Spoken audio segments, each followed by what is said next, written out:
है कि सरकार दरअसल मुस्लिम हितों पर कुठाराघात कर रही है। वो पूरे वक्त को अपने कब्जे में रखना चाहती है, नियंत्रण में रखना चाहती है।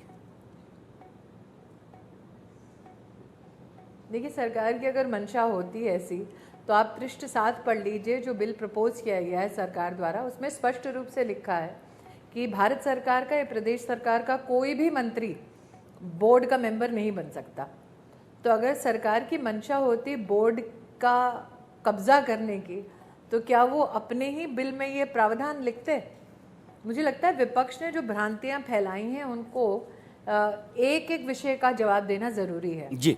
विपक्ष ने ये कहा है कि आर्टिकल 14 का ये हनन है। आर्टिकल 14 क्या कहता है कि कानून के सामने सब एक समान है।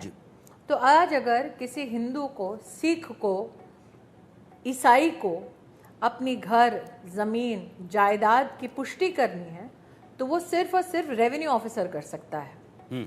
अगर पुष्टि करने का डायरेक्शन कोई कोर्ट दे, कोई सरकार दे, तो उस डायरेक्शन का, उस आदेश की तामील भी वो भी रेवेन्यू ऑफिसर ही कर सकता है।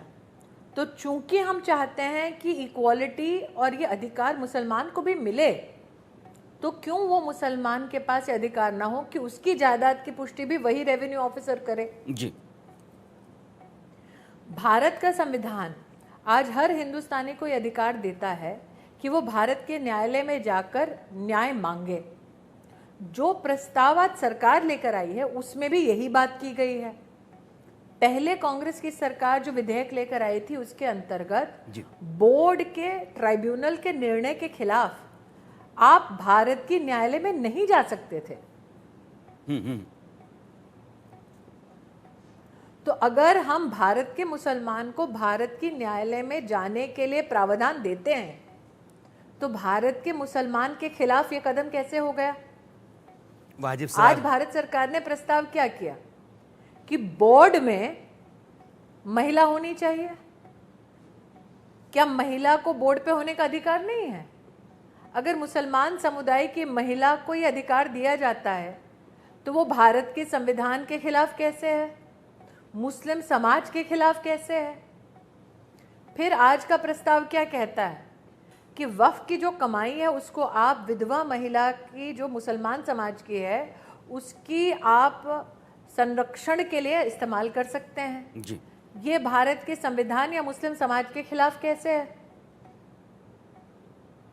ठीक है स्मृति जी, दो बातें कह रही हैं। पहली बात, मुझे लगता है भ्रांतियां फैलाने की बजाय अगर एक एक धारा को पढ़ लिया जाए, पूरे विधेयक को ढंग से पढ़ लिया जाए तो बेहतर होगा। ओवैसी साहब ने ये कहा है अपने भाषण में, संसद में जो उन्होंने कहा उसको मैं आपके सामने रखना चाहता हूँ।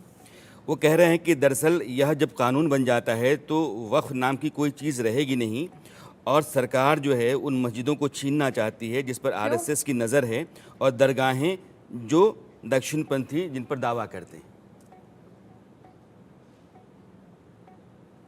देखिए, मैं पुनः कहती हूँ, आप सरकार ने जो विधेयक प्रस्तुत किया है उसकी पूरी कॉपी तो मीडिया के पास है ही जी। आप पढ़ लीजिए उसको। कहीं भी कोई मस्जिद, कोई दरगाह, कोई कब्रिस्तान सरकार ले, ऐसा कोई प्रावधान नहीं है। मैंने स्मृति जी अभी अपने दर्शकों से बात कर रहा था, मुसलमान की जायदाद, जमीन, खेत, घर सरकार ले, ऐसा कोई प्रावधान नहीं है। आप बिल्कुल सही कह रहे हैं। आप मुसलमान हैं और मुसलमान धर्म का पालन नहीं कर सकते, ऐसा कोई प्रावधान नहीं है। मैंने अभी थोड़ी देर पहले, मुसलमान हैं और मुसलमानों के लिए शिक्षा का प्रबंध करना चाहते हैं, ऐसा कोई प्रावधान नहीं है। जो धारा 30 की ये लोग बार बार आर्टिकल 30 की बात करते हैं, ऐसा कोई प्रावधान नहीं है। प्रावधान क्या है जिससे कई नेताओं को, विपक्ष के दिक्कत हो रही है?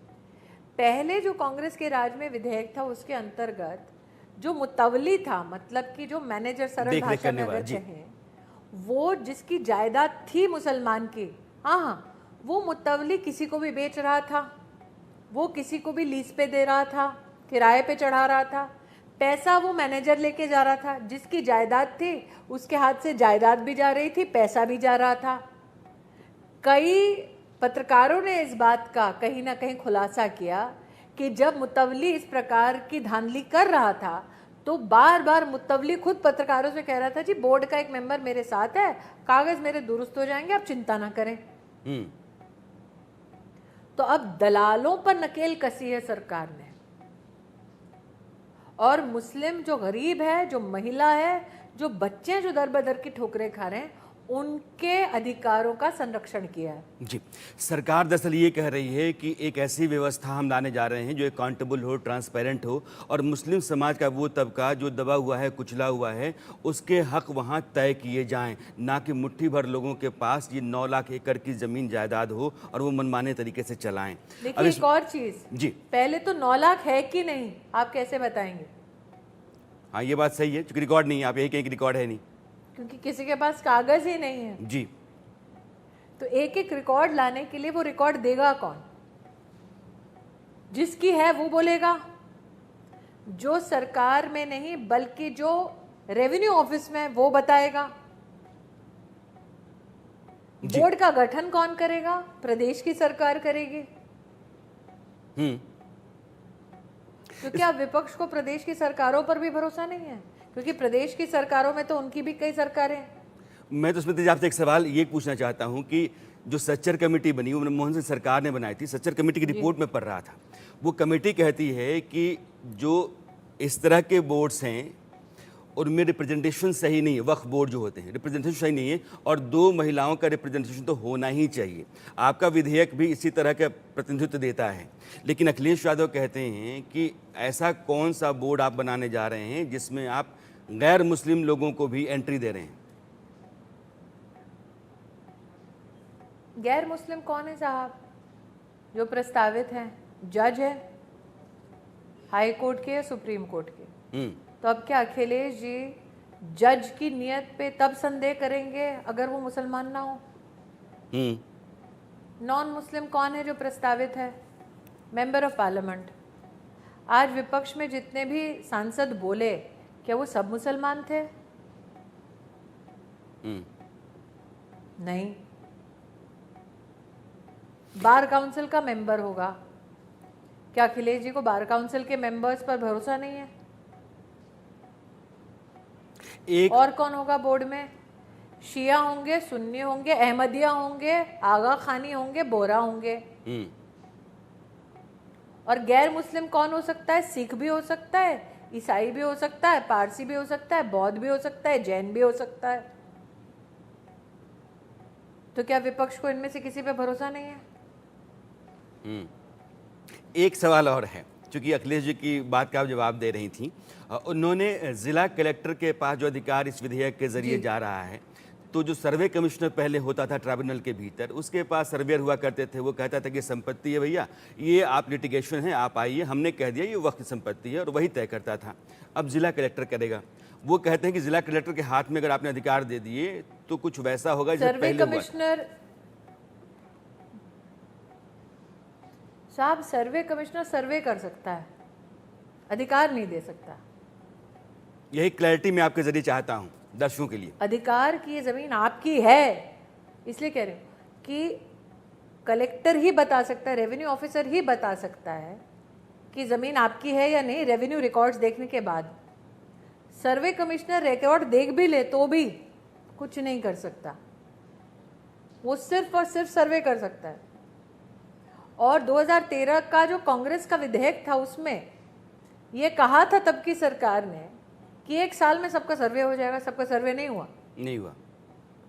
जितने भी मुस्लिम समाज के लोगों से मैं स्वयं मंत्री के नाते मिली थी, सबने कहा मैडम अगर मुझे जाके अगर अपील भी करनी है कहीं, तो कहेंगे पहले ये बताओ कलेक्टर ने क्या कहा, तुम्हारी जमीन है कि नहीं है।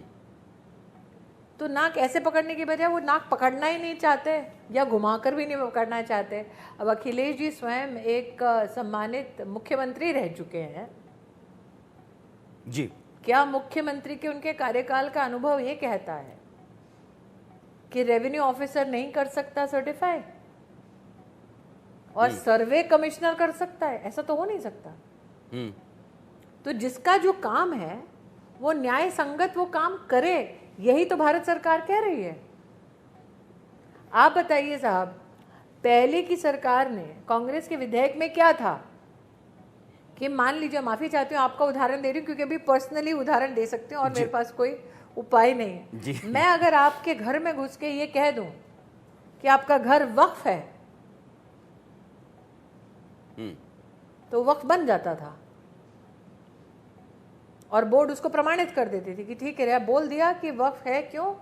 क्योंकि मैं आपके घर में घुस पाई, और अगर मैंने आपके घर में मेरे हिसाब से कोई ऐसा काम किया, मैंने नमाज अता की या कुछ भी किया, आपकी ज़मीन, आपका घर सब मेरा, बोर्ड का।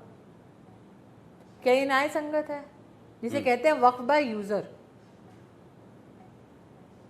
मैं आज आपसे दिल्ली से बात कर रही हूँ जी। यहाँ करोल बाग, पहाड़गंज, चांदनी चौक से तो मैं 2004 में प्रत्याशी रह चुकी हूँ। जी। उन्होंने कहा पूरी की पूरी चांदनी चौक वक्फ की ज़मीन है। फिर किसी ने कहा पूरा का पूरा तमिलनाडु का एक पूरा गांव वक्फ की ज़मीन है। जी। क्यों? क्योंकि एक ज़माने में किसी मुगलिया सल्तनत, हाँ, म्यूनसिपैलिटी की पूरी बिल्डिंग, क्यों? किसी ज़माने में मुगलिया सल्तनत के किसी सेनापति ने वहाँ पे तंबू गाड़ा था।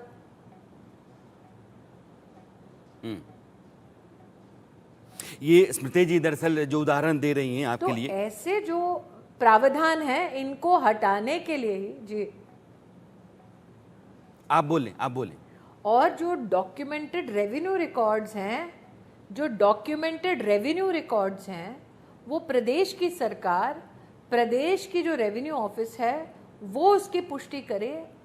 ये अधिकारों को साफ तौर पर एक सदन में रखने का आज प्रयास सरकार ने किया। ये कैसे गलत हो सकता है? ये अधिकार हिंदू का भी है, पारसी का भी है, ईसाई का भी है, मुसलमान का क्यों ना हो?